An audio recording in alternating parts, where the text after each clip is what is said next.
All right, media, thank you for joining post-game press conference. We'll get started with head coach Derek Fisher. Please raise your hand in the chat. We'll start with Adam Grossbard, LA Daily News. Derek, before the game, you said you wanted to see the team play as if this game meant more to them than it did to the Mystics. Do you feel like your team did that?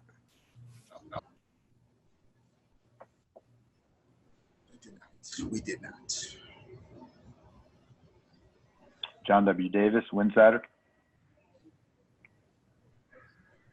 Regardless of what happens on Sunday with your seeding, how important is it to beat the Aces, regardless if you end up getting the 2 seed or not? Yeah, I mean, I think, anytime you have an opportunity to go out and win, you should try and do so. I don't think it's, regardless of who the game would be against on Saturday afternoon, whatever other 11 teams were on the schedule for Saturday, we would want to go out and play the game the right way, regardless of seeding, as you're saying. So, that's what we talked about just now, and that's what we need to try and figure out a way to do on Saturday. Pavy, H&B Media. Hey, Coach. Is it disappointing for you, knowing what you guys are fighting for, which is obviously a championship, to this late in the season, have a game and not come out with the level of intensity that you needed from the offset? Yeah, I mean, it's disappointing. And, we'll all, kind of look back on it, regret it, take responsibility for it, try and think about all the variables and factors that went into why. I don't think, any of our players, just showed up and didn't feel like going to work tonight. I don't think it's that simple. But, regardless of where we were mentally, physically, emotionally, psychologically, part of our jobs is to find a way to be fully present in the moment and do what needs to be done for your team at that time to figure out a way to win the game. And Washington did that, and we didn't. The reasons why, because humans are involved, you'll never know the exact answer. But yeah, it is, disappointing and frustrating, but we can't allow that to, remain stuck in our system in a way that, keeps us from moving forward with the right mentality so that we can prepare to play on Saturday and have the right mindset. Chris Camello.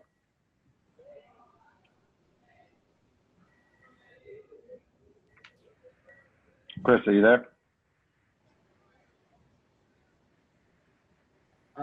Yeah, Derek, can you hear me? Yes. Yeah. In a game like this, where you only have 2 games left, how difficult is it to kind of take this loss and knowing that it could have an effect on the seeding, or do you not see it that way? Oh yeah, no. I mean, I think that it was an important game to want to put yourself in position to win. In particular in a shortened season in WNBA, where every game really, has, so much significance. It was definitely a game that, that we wanted to be able to win, but we didn't. And, I think that we have to, just be adult enough to accept that as a reality now. We can't change the result of it. But what we can do is, adjust the way we approach, any game going forward, and just know that, as talented as we are, nobody's talented enough to, just show up and win. And, Washington was able to work harder than us, for stretches of this game that ended up allowing them to come out on top. And, hopefully it serves us, as a strong reminder that, we can't ever allow any opponent to outwork us and still expect to win. And, I think that's what happened to us tonight, regardless of the reasons why. Last question for Coach Michelle Vopel, ESPN. Yeah, Coach. I mean, I know obviously there's a lot of disappointment, but are these games also tough just because Washington's literally, I guess you say, playing for their lives? You know, you guys are in the playoffs. Does that make it a little bit tougher when you're facing a team like that? And just what are your thoughts on what we've seen from Hines Allen, just getting her chance to play finally? It just seems like she's really embraced that.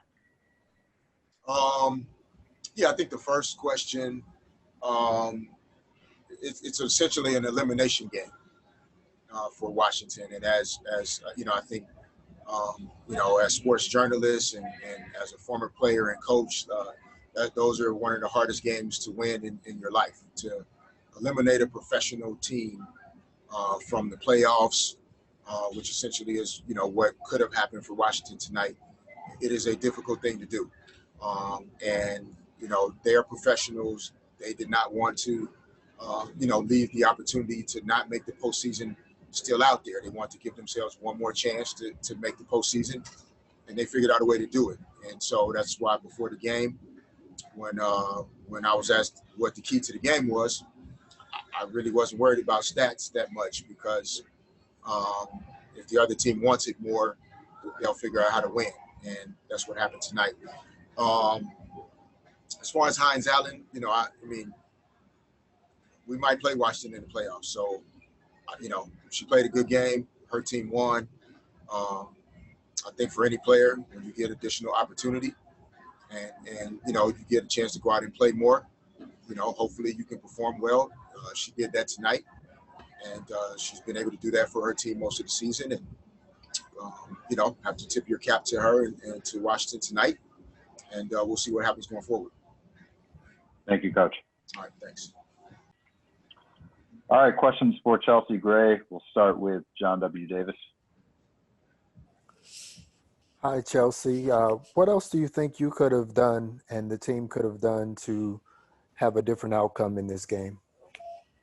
Personally, I think that I could have played a lot better defense. I think there was some times where they dribbled right into the tunnel. I know Leslie on the right wing, I think it was in the third quarter, got some penetration, maybe a little bit better communication. Defensively, you know, they were pretty comfortable passing around the perimeter, getting into the lane. Offensively, just making better decisions. I know I had a couple of turnovers, whether it be first half, second half, but those are possessions that were missing. But I mean, kudos to them. They brought it from the beginning. Michelle Vopel, ESPN.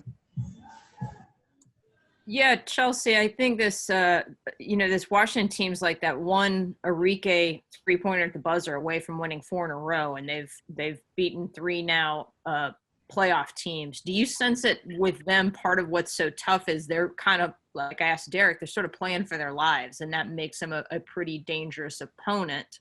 And in some ways, do games like this almost like give you that, not that you needed it, but sort of that extra kick of, hey, from now on, it's really going to be intense?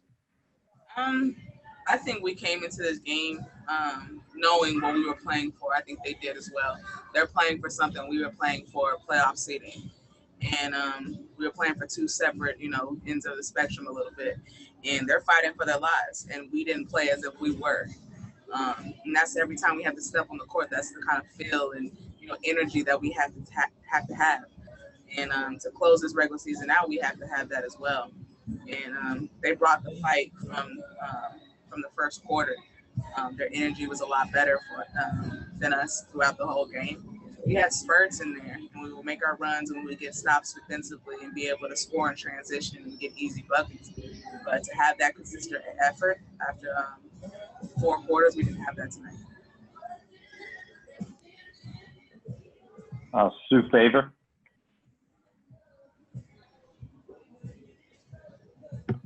Hi, Chelsea. I was going to ask something similar. You guys did get off to a bit of a slow start, and then it looked like you were just saying that you were able to respond. What was keeping the Sparks from getting into their usual rhythm tonight? I'm not sure. We knew this game was very important going into the playoffs. So, you we need to regroup and find the energy for the next one. Last question for Chelsea, Adam Grossbard, LA Daily News. Chelsea, just on a slightly different note, tonight Simone became the 10th player in WNBA history to reach the 6,000 point mark. Like, what does that just say about, her career and her place in the game's history? When I first heard that we were signing Simone, I was just like, okay, it's us. We gotta win this year with her coming. And it speaks to, the career that she's had. She's been in Minnesota, for forever. And each year she came. Each year she came with it. You don't leave the gym without knowing Simone Augustus. And her coming to LA, that's Simone that I was just like hype about having as a teammate. And I'm glad she was able to do that in a Sparks uniform. But it speaks to the type of player she has been throughout this whole journey and throughout the league. It speaks to the type of person that she is. It speaks to the teams that she's been on. Her accolades speak for herself, but her able to do this tonight, I'm glad we were able to share that moment with her. I'm really proud of the way she's been communicating as a leader this year. She's been saying a lot of things during huddles, timeouts, things like that, sometimes we need a kick in our rear. And she's been able to offer that. And just her experience, her playoff mentality, it speaks to the type of person that she is. So I'm really happy for her. Congratulations to Simone for doing that, but there's more to come. She's not done. Chelsea. Thank you. All right, questions for Candace Parker. We'll start with John W. Davis. Hi, Candace. I asked Chelsea this same question, but what do you think you personally could have done differently in this game to get a different outcome? I take the blame for this. The way I started the game kind of carried over, and I feel like when I play aggressive on the defensive and the offensive end, we're better.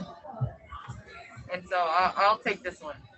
And I can tell you it's not gonna happen again. Obviously, it's unfortunate.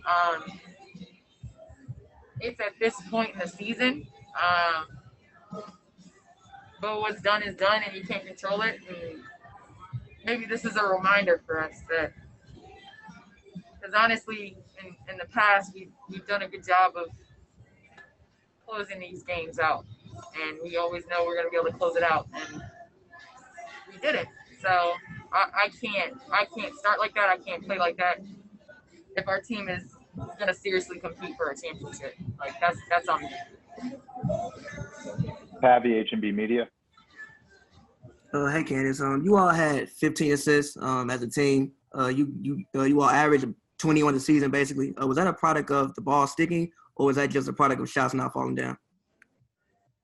I think it's both. I just feel like we were a step slow, cutting, step slow defensively.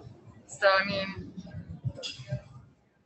yeah, I think obviously if the shot goes down, anything you do looks good. But when it's not, you got to run purposeful offense. And we didn't do that. Sue Favor.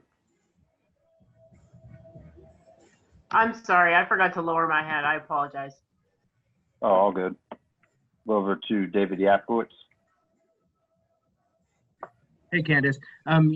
You've talked about, some of the things that need to be worked on and stuff. One of them, obviously, the slow starts like tonight. Another one that you've talked about is, the rebounding.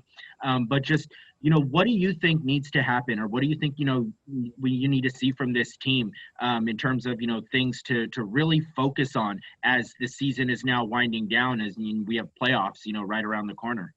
It's a gift and a curse for us, because it's really our mindset, and it's been proven all season. When we're ready to play, it's scary. It really is. When we're not, it's also scary. I don't think rebounding was an issue. I think we out-rebounded by like almost 20 tonight. correct me if I'm wrong, Eli, but I think we out-rebounded by a good amount. It was 40-something to 20-something. So rebound is not the issue. It's defense, it's intensity, it's running purposeful offense. And it's me being aggressive, defensively and offensively. Like, there's no way at this point in the season that, I shouldn't be more aggressive and more assertive on the offensive end as well as on the defensive end. Last question will be Chris Camello, and you out-rebounded by 11. We were? No, we out-rebounded them by 11. I was like, hold on. Okay. No. Candace, obviously a tough loss. How much of this was actually just maybe looking ahead a little bit? You guys kind of almost settled in. Obviously, you play every game to win. We all know that. Trying to, move up to the 2 seed. But Washington was playing for their playoff lives. How much of it was just the urgency was more with them? They wanted it and needed it more. I mean, like I said, I there's some patterns that happen. Like you said, the slow starts, the lack of rebounding.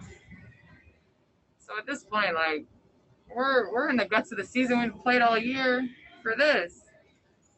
So there's no excuse. I mean, Washington came out. They played really well in the third quarter, and we didn't.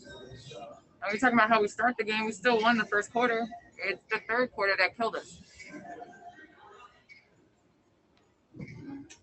Thank you.